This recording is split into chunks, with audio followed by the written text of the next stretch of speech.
Hi everyone, I'm Daniel Dunworth, Learning Engagement and Development Manager for Pivot Point International, and I'm very excited for this year's CEA virtual event.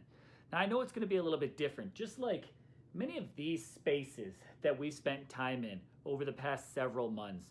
Our learning environments have changed, and before I even tell you more, I'm going to do a little something about these. Give me just a moment. That's better. Now, hold on one second. There we go. This year at CEA, I'm excited to share some information on cultivating community culture. Now, we know that shift has happened all over the place these past several months of learning. We've all made the shift to different environments where we're teaching and learning from. And in our session, I'd like to share with you how you continue to create a positive learning environment culture that helps you and your learners continue to engage successfully with learning. Again, we're working in a time that's the new normal and things are different than they've ever been.